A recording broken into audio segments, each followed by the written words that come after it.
let's get started. Bismillah ar-Rahman ar-Rahim. Alhamdulillah. Wassalatu wassalamu ala Rasulillah wa ba'd. Welcome to the Quran study class. We're back in the multi-purpose room and we are on section 27 of Surah Al-Baqarah. So let's continue from where we had left off. Okay, Allah says in verse 217, it says, يَسْأَلُونَكَ عَنِ الشَّهْرِ الْحَرَامِ قِتَالٍ فِيهِ. They ask you about fighting in the prohibited month. So basically, they is referring to the Quraysh. So the people of Quraysh were the ones who were at war with the Muslims after the migration of the Prophet, peace be upon him, to the city of Medina. So there's basically battles taking place between them. So and the battles are just starting up. So we've seen in the previous verses where Allah says that fighting has been prescribed for you, although you don't want to do it. And sometimes you don't like things that they're good for you. Sometimes things that you like, they're bad for you. So here, fighting has been prescribed, and then the Quraysh people come, and they go and they criticize the Prophet, and they ask it in the form of a question. And they're saying, you know what? What about fighting in the prohibited month? So we had talked about this, that there are certain months which are prohibited and sacred, where you're not allowed to fight in them. Who remembers how many months are there in the Islamic calendar? 4 months. Thank you. 4 months. And one of them was the month of Rajab. So what happens is they're actually coming to him and they're complaining. But the way that they're complaining is they're asking a question and they're saying, what about fighting in the prohibited months? Don't you think it's wrong? Isn't it wrong to do something like that? Because an incident took place where a Muslim had gone and killed someone who was, during the first of Rajab, during one of the prohibited months. So they're saying, you know what? You Muslims are so bad. Look, you violated the sacred month.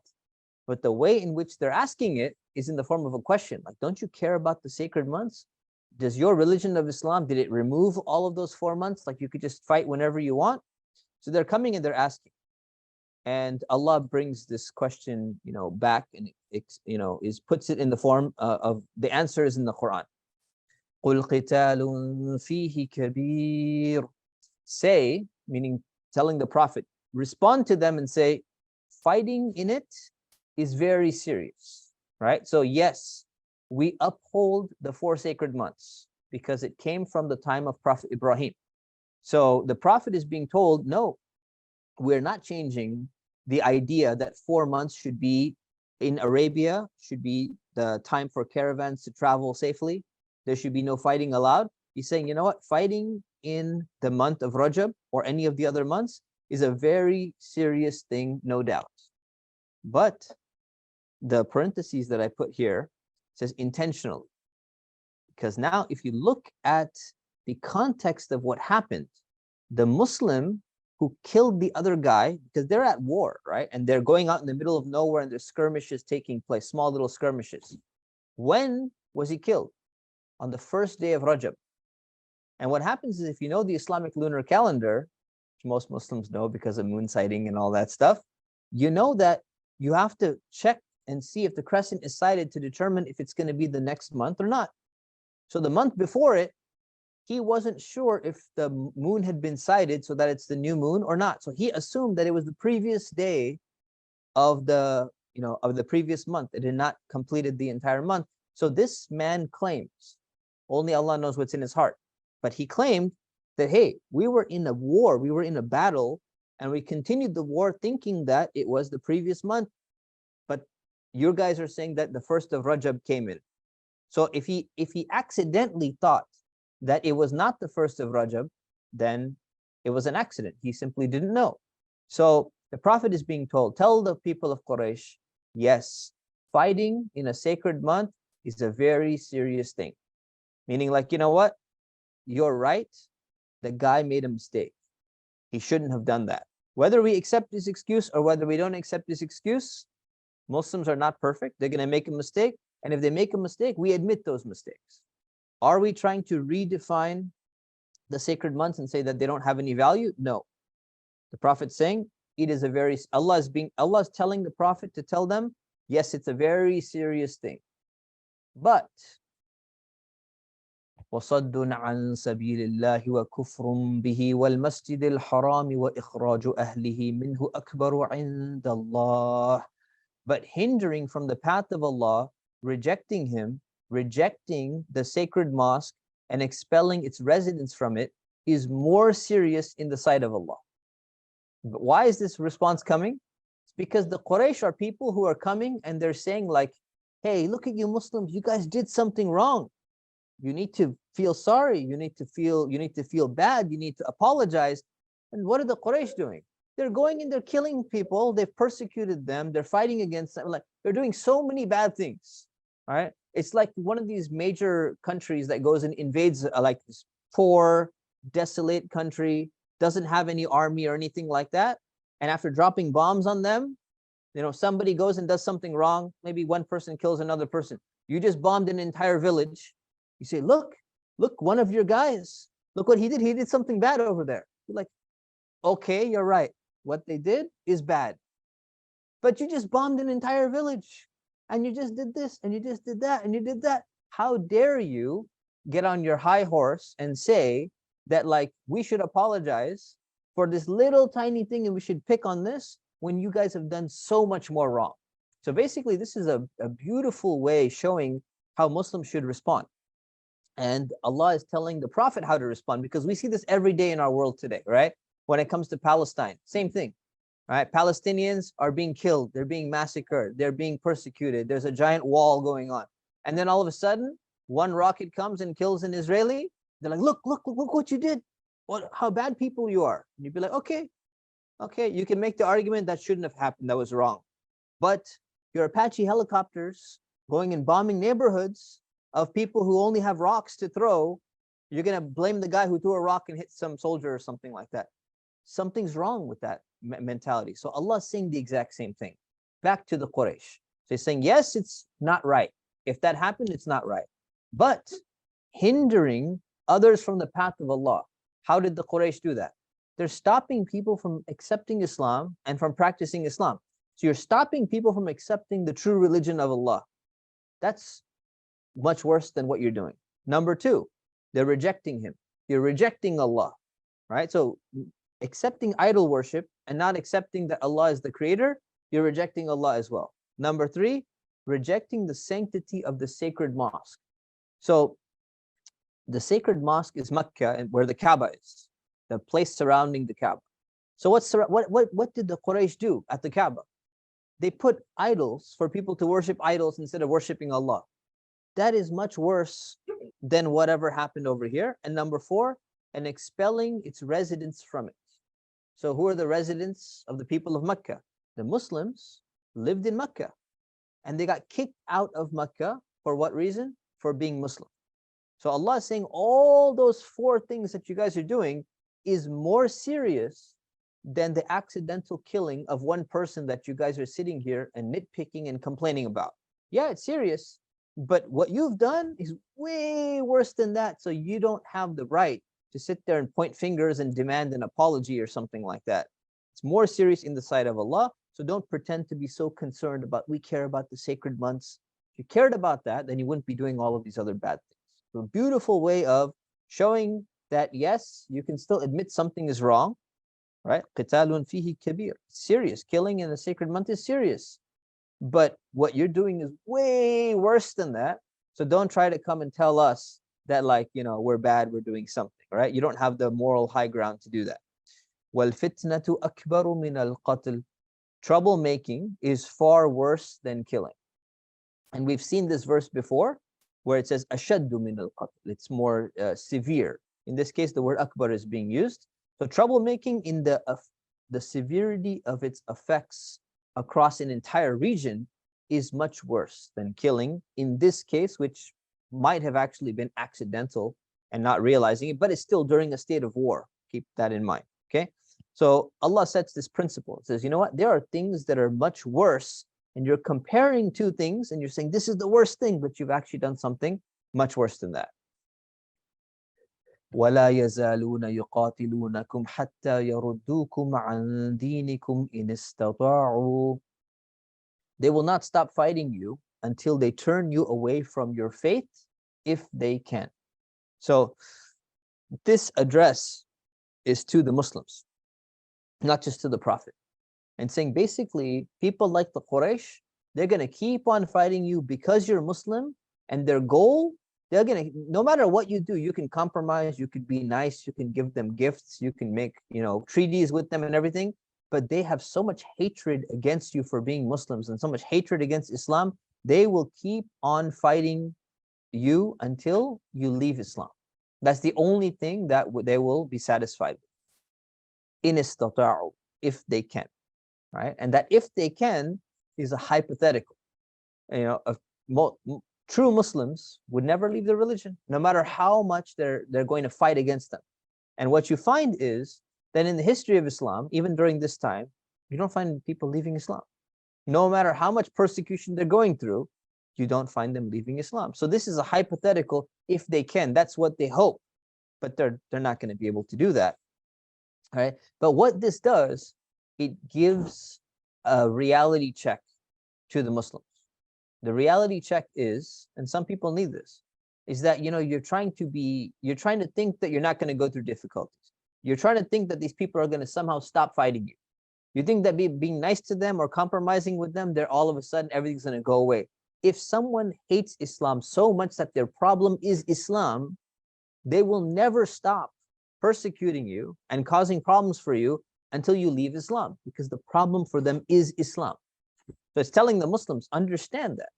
It's not the problem is not just the culture, it's not just the race, it's not your wealth, it's not all of these other factors. They hate Islam.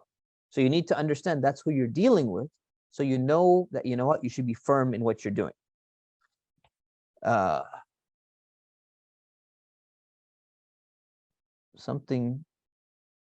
the qaf shouldn't be there. وَمَن يَرْتَدِدْ مِنْكُمْ عَنْ دِينِهِ فَيَمُتْ وَهُوَ كَافِرٌ فَأُولَٰئِكَ حَبِطَتْ أَعْمَالُهُمْ فِي الدُّنْيَا وَالْآخِرَةِ. Whoever among you renounces his faith and dies as a disbeliever, his deeds will become void in this life and in the hereafter. So Allah explains, and He says, you know what? Although it's a hypothetical, it's not going to happen. If it happens, and if anyone decides to leave Islam because people are fighting against you because you're Muslim, you know how serious that is? If you died in that state and didn't come back to Islam, your deeds will become void. They'll become null in this life. Null in this life means it's not going to benefit you in any way. All that stuff that you've done, all the struggle that you've done, you gave it up because you gave up Islam. And in the hereafter. So if you leave your religion in the Day of Judgment, all those deeds that you've done, you've wasted everything. So it's like a warning. Would you want that? Would you want to lose everything that you've done? It's a reminder that, you know what? Don't even consider that as a possible option. Never, ever leave Islam. That's the most important thing you have in your life. And it's something that you need. You're going to need those deeds on the Day of Judgment. وَأُولَٰئِكَ أَصْحَابُ النَّارِ. It is they who will be the residents of the fire. Right? Those people who are fighting against Islam, they're the ones who are going to be in the fire. And the people, anyone who leaves Islam, they will also be residents of the hellfire. Hum fiha khalidun. They will be there forever. Okay, so a few things on this verse. Number one, we talked about the accusation of fighting on the 1st of Rajab. The second is the idea of fighting. So we talked a little bit about the idea of warfare and when it becomes justified. There's this beautiful quote that I came across. It says basically, the gun of a policeman and the gun of a gangster are not the same. You can't compare the two. One of them is somebody who's fighting and using force in order to stop someone from doing something bad. And that's the situation of where the Muslims are. And somebody else is a gangster and causing problems. You say, oh, you're using force. You shouldn't do that. They're not the same. So it's very important to keep that in context. And lastly, this idea of وَمَن يَرْتَدِدْ, the idea of ridda or apostasy, somebody who renounces his faith, right? It doesn't mention this here in the Quran about a death penalty. And there's a whole bunch of discussion about what the historical penalty has been and what it should be in our current climate and all that. But what's interesting is that the Bible does mention. In the book of Deuteronomy, chapter 13, verses 6 to 10, it says very clearly death penalty for apostasy, which is interesting because oftentimes people who sit there and point to Islam and they say, look, you guys are so this and you're so that, actually, they have it in their own book. So it's actually something that's there, and yet it's not specifically mentioned in the Quran. So now I'm not going to get into the whole detailed discussion of apostasy, and that's a whole nother discussion, but it's not mentioned in the Quran that there's a death penalty for apostasy mentioned in the Quran specifically. That was a political thing that was done by several states throughout history, and that's a political expediency. Okay, next. Yeah, your question? Deuteronomy 13, chapter 13, verses 6 to 10. So you're welcome. All right, next verse. إن الذين آمنوا والذين هاجروا وجاهدوا في سبيل الله أولئك يرجون رحمة الله. Surely those who have believed and those who have migrated and striven in the way of Allah, they can hope for Allah's mercy. So, who are these people? Number one, those who have believed, those people who accepted Islam. Number two, وَالَّذِينَ هَاجَرُوا, those who migrated. So it's talking about people who migrated away from the persecution that they were facing because they're following the truth. So who are those people? Two main groups of people. One group was the Muslims who were in Mecca and they migrated away. They moved to Medina. And there's a second group of people who migrated. Does anybody know who they were? Where did they migrate to? Second group of Muslims who migrated somewhere else because they were being persecuted. Thank you very much, mashallah. Abyssinia. So another group that migrated from Mecca to Abyssinia because they were being persecuted, and several of them, they did not immediately migrate back to Medina. They stayed in Abyssinia for a while. It's referring to any group in general, but particularly these two groups. It's saying they gave up their hometown, their homeland. They give up many of their possessions. It's very difficult to travel, especially back then, and move to a foreign place. So these two people. Number three, وَجَاهَدُوا فِي سَبِيلِ اللَّهِ, people who strive in the way of Allah. So this idea of jihad or striving in the way of Allah means where you risk your life and you risk your possessions, sometimes in the context of war, sometimes in other contexts, saying these three people, these are the ones who can hope for Allah's mercy. Meaning these are the people who are really on the straight path and they won't have anything to worry about. Why? Because in the previous verse, what did the previous verse end with? It ended with, those are the inhabitants of the hellfire. So Allah does this a lot. He juxtaposes two concepts. He was just talking about hellfire, so now he goes, we're going to switch it back to mercy. Who deserves the mercy of Allah? Who doesn't have to worry about the hellfire? These are the people who can hope for that. Wallahu ghafurur rahim. Allah is forgiving and merciful. Now, if we take this, and I've mentioned this several times before, whenever you find, usually you find the two names of Allah mentioned at the end of verses. If you look and say, how is this connected to this verse or the previous verse, you can tell based on the context. So here, Wallahu ghafurun, Allah is forgiving. That's not the verse we're on.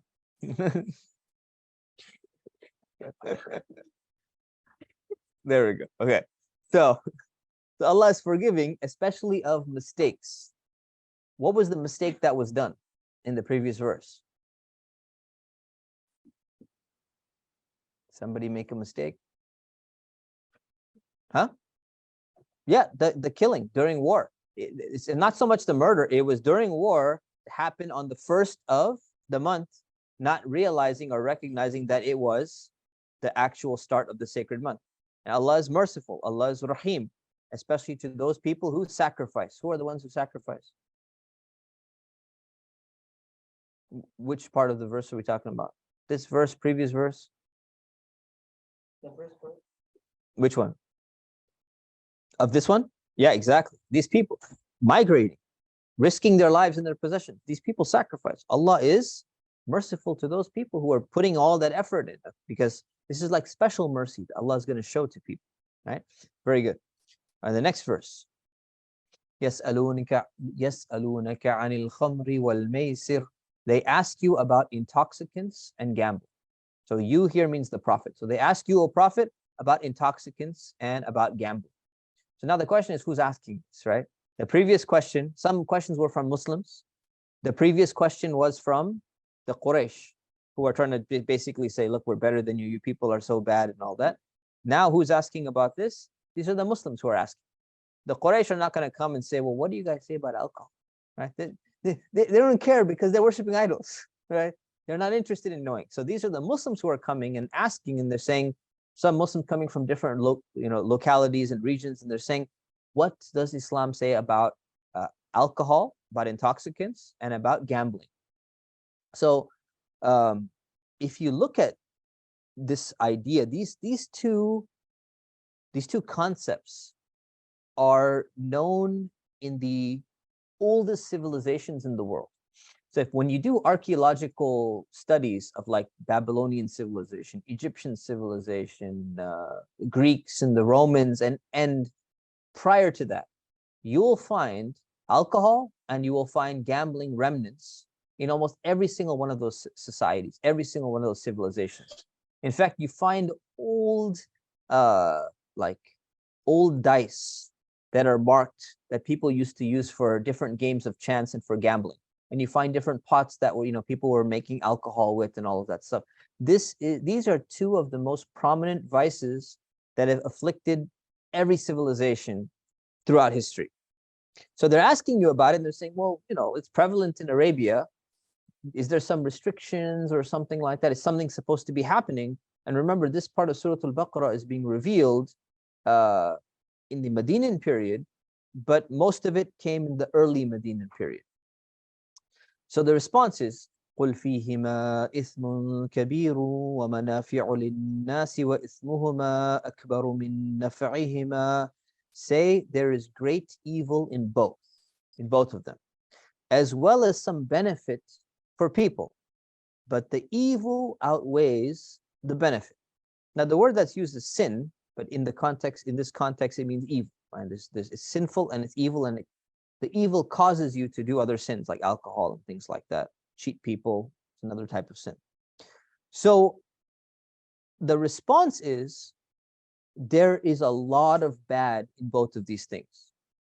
And then, so right now, the prohibition of alcohol has not come yet. Alcohol was prohibited in 3 main stages in verses of the Quran. The prohibition is not 100%, but it's showing how bad alcohol is and how bad gambling is, and it's setting up a very important principle. And that principle is that, yes, even Allah acknowledges that there's some benefit for people. In these things, there's some benefits. You say, well, what is the benefit, right? So today, some people argue, say, oh, well, there's benefit in alcohol. It can be used as a cleansing agent, and it has red wine, has some beneficial effects or whatever it is. Even at that time, when they weren't able to distill alcohol, they were still looking at it, well, it's a way to escape reality. Had a hard day at work, you're busy, you're going through family issues, whatever it is. You can just kind of get lost and, enjoy yourself. When it comes to gambling, sometimes you win. And if you win, there's some benefit. You can actually make some money sometimes. But it's saying, if you look at the evils in these two practices, the harm outweighs the little tiny benefit that may or may not accrue to you. Which means it's basically saying that this is really bad, you should avoid it.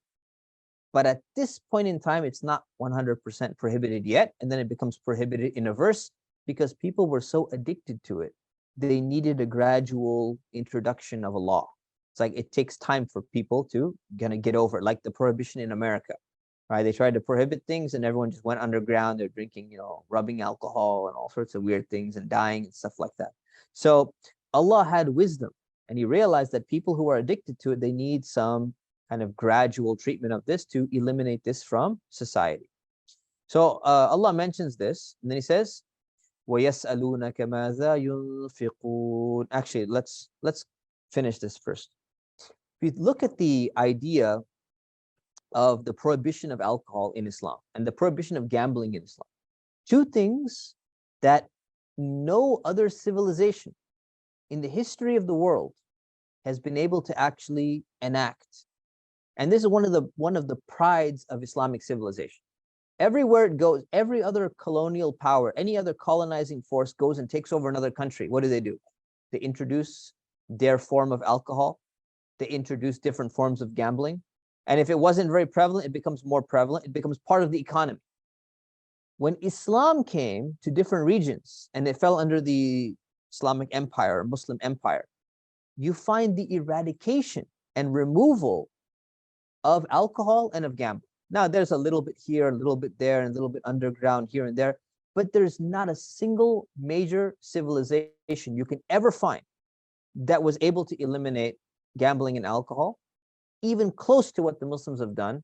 And yet everyone agrees that these are social vices because it's very hard to control them. Every single country, every single place on earth has restrictions on alcohol, and they have restrictions on gambling because they know how harmful it is. And actually, the United States is fairly good relative to other parts of the world. If you go to Western Europe, you walk into a Tesco, like you walk into a grocery store, right, like a Vaughn's or Albertsons, and there's slot machines at the entrance to the grocery store, and this, like it's like a Las Vegas basically, but this is in a normal city. So you walk in. So what do people do? They go there with their grocery money to buy groceries, and they walk in and they go into this. You know what? Maybe I'm feeling lucky today. I'm gonna buy some caviar and smoked salmon, but I can't afford it. So I'm gonna go and gamble, make some money. I'm gonna go and buy it. They lose all their grocery money. They come home with nothing. This is a huge problem. Read articles about it. People lose their grocery money because they got casinos inside of a grocery store. We're not allowed to have that, alhamdulillah. Here, this is actually a pretty good thing. In an airport, people are like about to board an airplane. You got casino right there in the airport. It's pretty insane what people have when it comes to gambling. Huh? Yeah, they have it at the gas station. They have it everywhere, basically. People go to fill up gas, and they walk in, they gamble their money, and they can't even put gas in their tank, and they drive away. It's pathetic. So the harms, people know it, but they just simply can't stop themselves. And that one of the amazing, if you look at any historian who studies the world, they look at all the civilizations and they go, we can't help but to be impressed that the only civilization in the world that was able to curb and stop alcohol and gambling at a massive scale was Islam. There's no other. So sometimes, we complain, we're like, oh man, look, there's like an underground bar in Saudi Arabia, and Turkey, Istanbul has like some bars, and it shouldn't be happening. Yeah, it shouldn't be happening.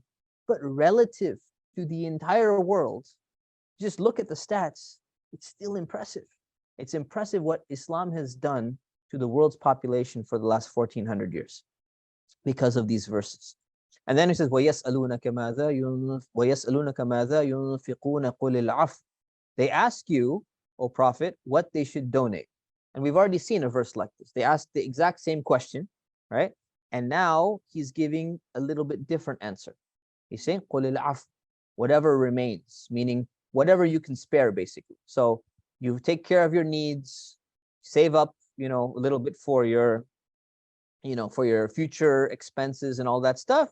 And if you can spare what you want to know, what else you should spend, whatever else you're able to spare. You don't spend your necessities, but if you can do more than that, if you've saved up enough, you can donate that. And he just left it at that because people were asking, what should we donate? Who should we donate to? The previous verse was, who should we donate to?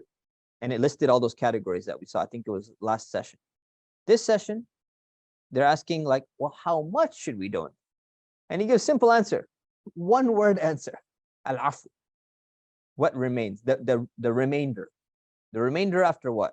Basically, it's like the remainder after your expenses and your savings and your needs and other things. From that, give from that portion of money. كذلك يبين الله لكم الآيات لعلكم تتفكرون.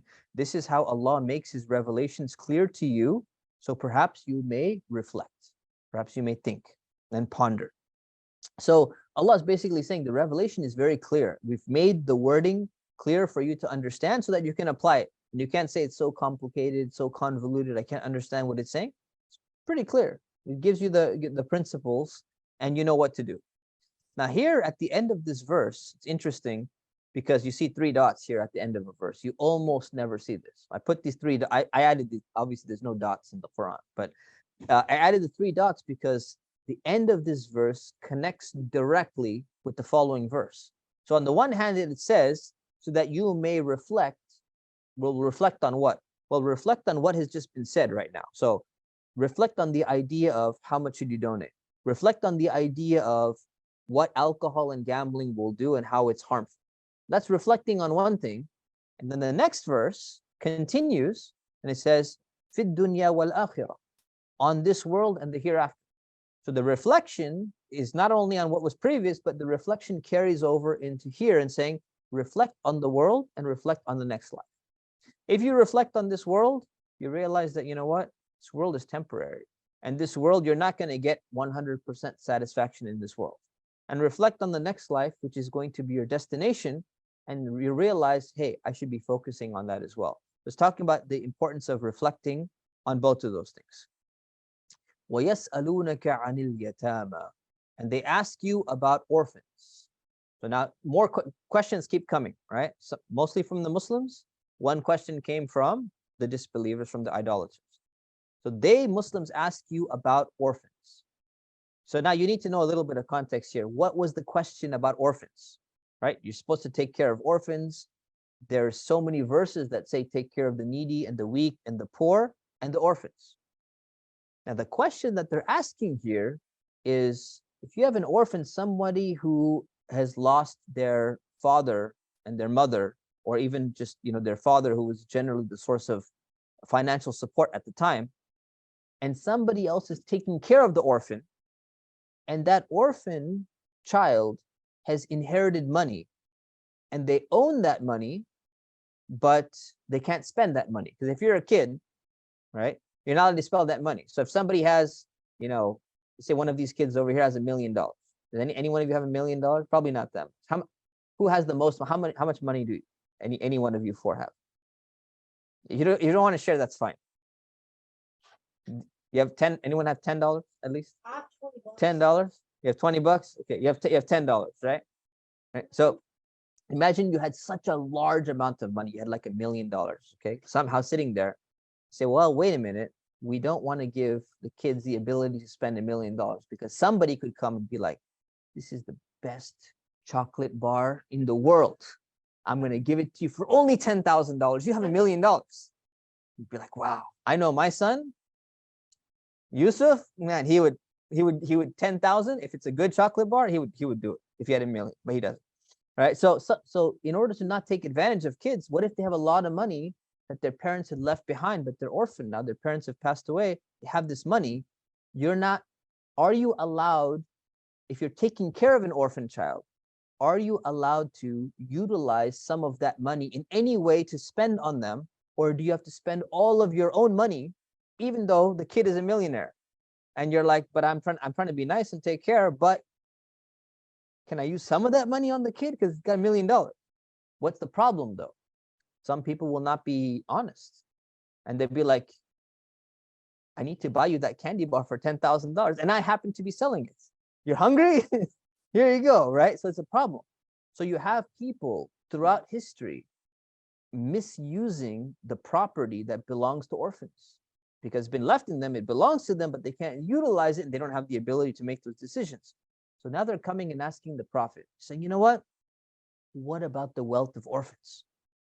What are the rules? Are we allowed to use some of their wealth on them? Can we invest their money?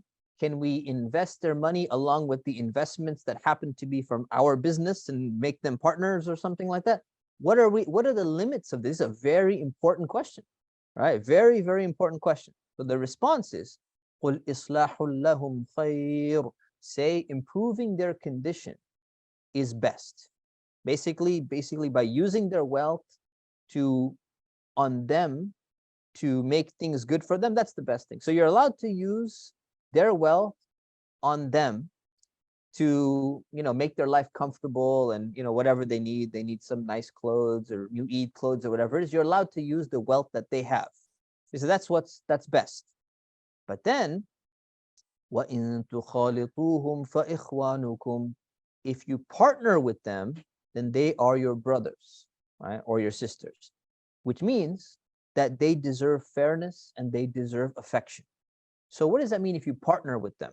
you're allowed to actually take some of their wealth and invest it, and you could partner your own wealth and invest it in some type of joint ventureship, joint venture, and you're both getting profit on your money. So now you're allowed to actually utilize their money and invest it, even if you're partners with them. But remember, they're your brothers, they're your sisters. So you should be fair anyways, but you should have more affection and even more fairness to someone who's like your family member. So it's saying that, hey, be very careful with their money, but you're allowed to mix the money together in a form of partnership, even if the money belongs to them. Wallahu ya'lamul mufsida minal muslih. Allah knows the one who intends harm and the one who intends good. Meaning, so always be fair to them. Allah knows what's inside, if you're trying to rip them off or if you're trying to just really benefit them and you want their wealth to grow. Because what's going to happen is the wealth of an orphan, if it just sits there, if you think about if you're paying zakah on it, difference of opinion on that. And if inflation nowadays is eating that up over time, and they're going to get their money 10 years from now, 3% inflation, 5% inflation, whatever it is, their money becomes less valuable. Investing it would have been good, something good for them. So here it says Allah knows the one who's trying to harm, and Allah knows the one who's trying to help these people. So be careful. وَلَوْ شَاءَ اللَّهُ لَأَعْنَتَكُمْ. Had Allah willed, He could have made it difficult for you. What would have been difficult? You're not allowing that partnership. So you're not allowed to invest their wealth. It would be difficult for you. You're not allowed to spend any of their money on them. All of it has to be charity from you. And then when they reach the age of maturity, you give them all their money back and you don't get any of that for taking care of them. Allah could have made that difficult for you if He wanted to, but He didn't. He didn't do that. Inna Allaha azizun hakim. Surely Allah is mighty and wise. Allah is mighty and He can make whatever rules He wants. But He's wise and He knows which rules are good, and He chose not to make things difficult in this situation. Okay. The last verse. وَلَا تَنْكِحُ الْمُشْرِكَاتِ حَتَّى يُؤْمِنْ. Do not marry idol-worshipping women until they believe. So it's speaking to men here and saying, do not marry anyone who is not a Muslim and who is in the category of a disbeliever or an idol worshiper until she starts believing and she becomes a Muslim. Don't marry. وَلَأَمَةٌ مُؤْمِنَةٌ خَيْرٌ مِّن مُشْرِكَةٍ وَلَوْ أَعْجَبَتْكُمْ. A believing slave woman is better than an idol worshiper, meaning someone who's a free idol, non-slave idol worshiper, although she may seem pleasant to you. So basically it's saying, you know what? There's different social status. And in the past, there were slaves and there were free people who were not slaves. And the social status of one, obviously, is lower and the social status of the other is higher. So it's saying, you know what? Someone who is from a lower social status, lower class, maybe less money, less whatever you're thinking that people generally rank in terms of worldly standards, even though they're lower, but they're a believer and they're a Muslim, then that is way better for you, even though you may think, وَلَوْ أَعْجَبَتْكُمْ, even though you may think, but I really like that other girl. She's so nice. She's from a good social status. She's wealthy. She has a good personality. Our personalities click. We kind of have a similar language. We have a similar background, all of that stuff. And Allah is saying, even though all that stuff may seem there, the believer is better for you, better than the other person. Because Allah knows that this idea of marriage, right? Marriage affects your entire life. Any relationship you have with anybody affects your life. Your best friend is going to affect your life. Even some of your distant friends will affect your life, right? So now marriage is one of the closest relationships you can have and is going to significantly affect the way that you think. So Allah puts it in this way. It'll come in a moment. All right. وَلَا تُنْكِحُوا الْمُشْرِكِينَ حَتَّى يُؤْمِنُوا. Do not marry your women to idol-worshipping men until they believe. So the other way around. The Muslim women should not be marrying idol-worshipping men either. وَلَعَبْدٌ مُؤْمِنٌ خَيْرٌ مِّن مُشْرِكٍ وَلَوْ أَعْجَبَكُمْ. a believing slave is better than a free idol worshiper, although he may seem pleasant to you. Right? So it's basically saying the exact opposite. See, Allah didn't have to do this, by the way. He could have simply just said one thing for all people: don't marry disbelievers. But he split it up to address the men and to address the women separately to show how important this actually is. He says, أُولَٰئِكَ يَدْعُونَ إِلَى النَّارِ وَاللَّهُ يَدْعُو إِلَى الْجَنَّةِ وَالْمَغْفِرَةِ بِإِذْنِهِ. They call you to the fire while Allah calls you to paradise and forgiveness by His permission. So this is the point that I was making. The people that you surround yourself with affect you, and they're going to call you either towards paradise, towards asking forgiveness for Allah, towards praying and becoming a good servant of Allah, or they're going to call you towards the hellfire, directly or indirectly, right? Just the influence that you have with people around you, they're either going to indirectly or directly call you and bring you down that road. So what is Allah saying? He's saying this is why it's forbidden. It's not allowed because we know, Allah knows the influence that it's going to have, and this needed to be stopped. So we need to be very, very careful about that. وَيُبَيِّنُ آيَاتِهِ لِلنَّاسِ لَعَلَّهُمْ يَتَذَكَّرُونَ. He makes his revelations clear to the people, so perhaps they will be mindful. Perhaps they will be on guard. Perhaps they will reflect on what? On the dangers of the influence that relationships have. So this is the general rule that's been set in Islam. Now, there's a similar rule that has been commented on where it makes an exception for men to marry Jewish or Christian women in Surah Al-Ma'idah, which we'll get to a little bit later on. So this is the general rule. The general rule, that exception doesn't apply for women to men, and this is one of the most, contested or like discussed, not contested, discussed issues that people have. So I've written an article on it. It's on my website, askthescholars.com. So I won't get into too much detail, but a few things that's interesting. One of them is that this same rule of only marrying believers is also mentioned in the Bible, the book of Deuteronomy, chapter 7, verses 3 to 4. And it's also in the second book of Corinthians, chapter 6, verse 14. I won't go into detail about it, but I just want to reference that. And one of the problems that we find today is in American society. Muslims form 1% of the population. I was just in Tokyo, and the Muslims form 0.1% of the population. What that means is whenever you're a minority, smaller minority you are, the less options for marriage you're going to have. I was in Malaysia. Muslims are 60% of the population, much higher, and it's a dominant religion. Islam is basically everywhere, even though there's 40% non-Muslims there, your selection is extremely high. But once you get to 1%, or if in Japan, 0.1%, it becomes very difficult to find someone who's, from the same country. Of your options get limited. And what happens now is we have this same problem in America where almost on a weekly basis, I have somebody saying, I want to marry a non-Muslim. And we're not talking a man wanting to marry a Jewish or a Christian woman, which is still disliked according to most scholars if you live as a minority in a country. Most people don't know that. But anyways, but outside of that, there's a prohibition in Islam that you're not allowed to marry a non-Muslim. And yet there are so many Muslims who are saying, I have to. Why do I have to? Because can't find, one is she's cute, he's cute. Usually it's the Muslims are bad, don't like them, we don't click, right? They're demanding, their dowries are too high, they're this, they're that, there's cultural issues and all that stuff. And the problem is, look, number one, it's a genuine problem.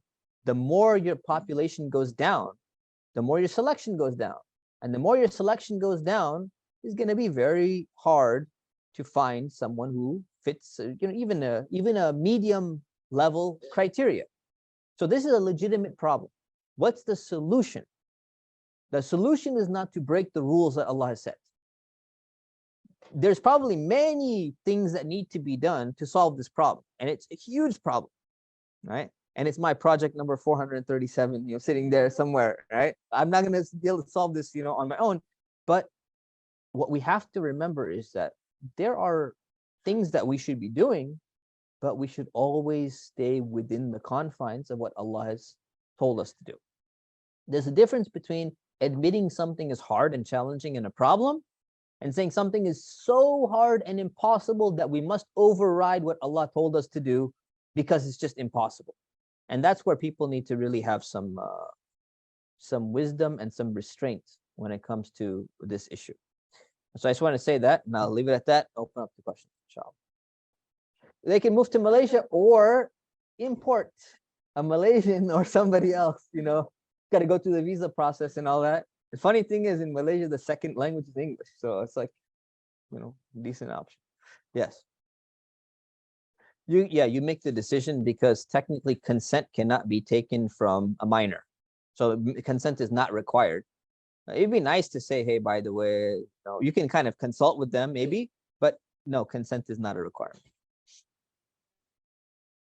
Other questions? Yeah.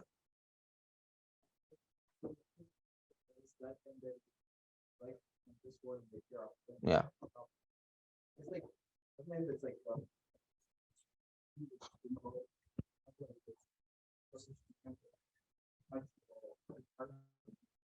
So how do you like in this world, not like how do you balance reflecting the craft in this world? How do you balance reflecting on the hereafter and this world? Well,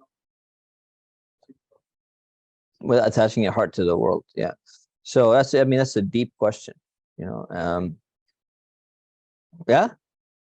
Yeah, it's a whole conversation, really. But one part of reflecting on the world is reflecting on the things in the world that show signs towards Allah, right? So reflecting on the design and the beauty in this world that Allah has created. So reflecting on the creation can actually make you focus on the creator, which will remind you of the next life. That's one. And then two, I think what you're trying to ask is, how do we not get too caught up in this world, basically? Yeah, so that's with reminders, that's with reading the Quran, that's with focusing in your prayers. That's a whole process in your entire life, right? That's a whole system that you need to implement in your life with constant reminders. We all need reminders. Okay.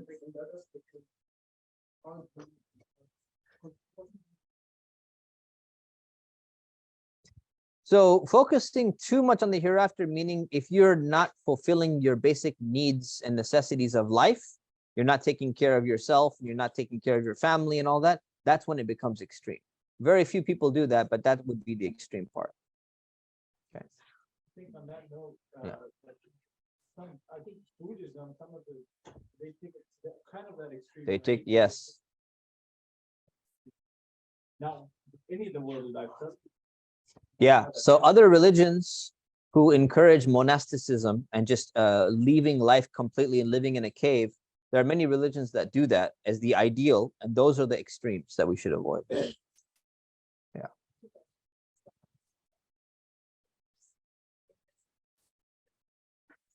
Hmm.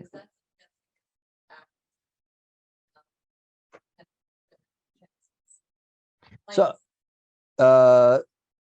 in terms of marriage or in terms of moving?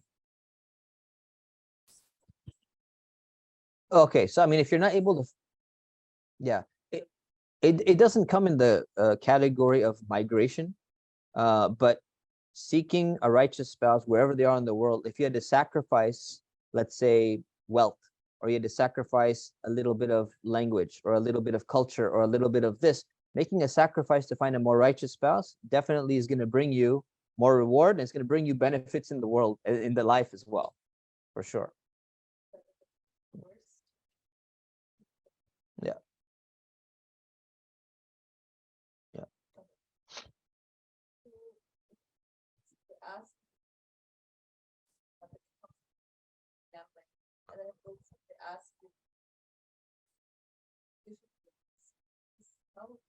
Is there what kind of link is there between these? Good question. I don't know the link. I'm sure some scholars have maybe speculated a link, but I didn't come across one.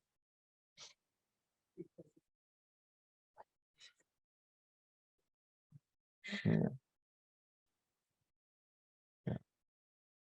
You mean between the alcohol and the donating, or between this one and the next one?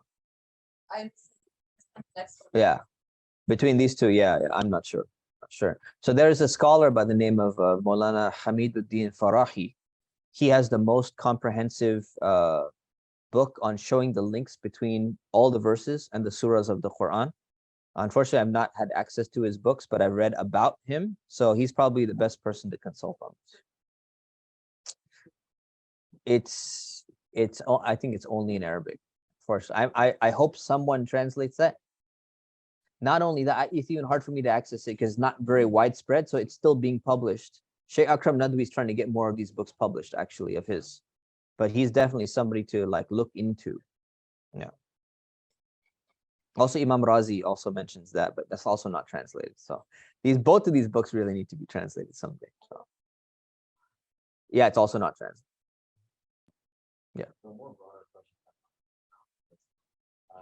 So when you do ibadah, you should do it purely for Allah. Yes. But if you, as a human, if you have like an underlying goal that I'm going to get from this, is that wrong? So how do we overcome that? You're talking about orphans, or you're talking about marriage?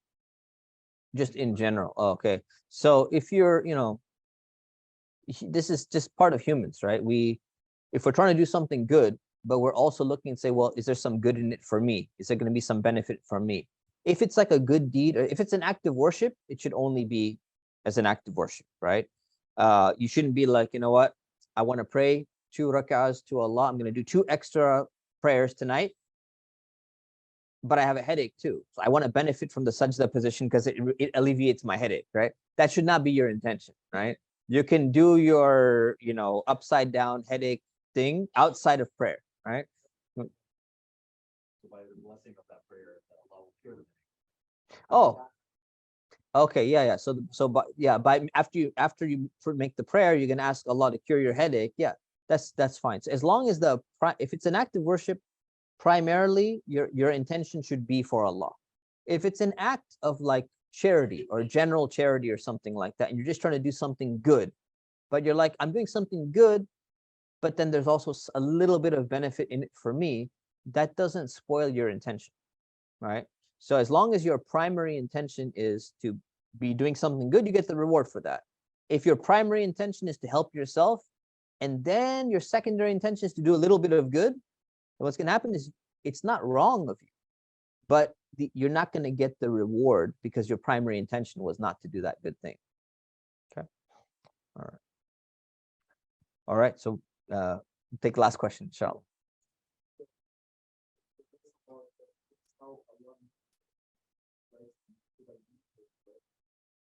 How do you just like balance between like your reflective, but then also assaulting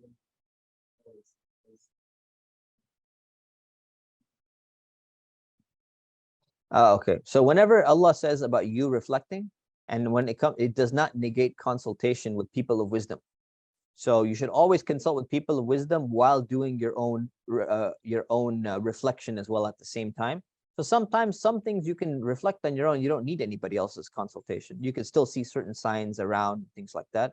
But if you're in confusion, you consult with other people who have wisdom. Okay. All right. We will see you next week. Subhanakallahumma wa bihamdik. Ashhadu an la ilaha illa ant. Astaghfiruka wa atubu ilaik. Assalamu alaikum wa rahmatullah.